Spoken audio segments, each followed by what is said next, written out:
স্মরণে প্রণাম জানাই সেই চরণে, সেই মাটিকে আমার প্রণাম।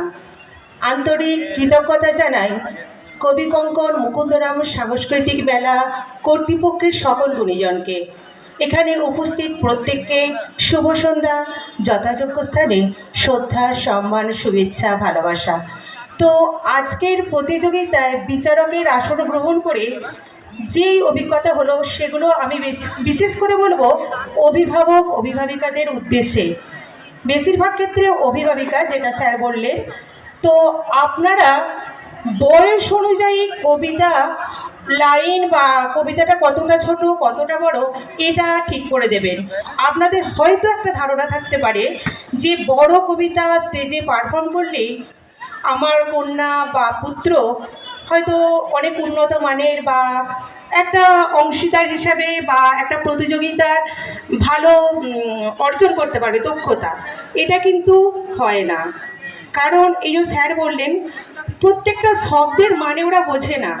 এই যে একটা পাহাড় কিনবো এটা যে বললো, তো ওই ছেলেটির পক্ষে ওই কবিতার বিষয়বস্তু ভাববস্তু বোঝা কখনোই সম্ভব নয়।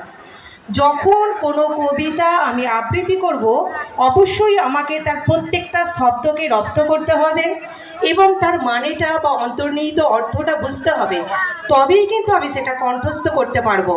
তাই বলবো যার যেরকম বয়স সেই বয়স অনুযায়ী কবিতা ছোট বড় মাঝারি বা বিষয়বস্তু দেখে নির্বাচন করার জন্য। এটা অনেক ক্ষেত্রেই মানে অভিভাবিকাদের একটু অন্যরকম ভাবনা থাকে। তো বেশ কয়েক জায়গায় বিচার করতে গিয়ে আমার এই অভিজ্ঞতা হয়েছে, তাই আমি তাদের উদ্দেশ্যে এটা বললাম।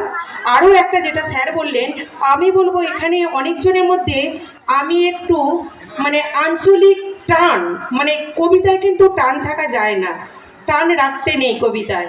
এখানে কিন্তু অনেকের কবিতায় টান পেলাম।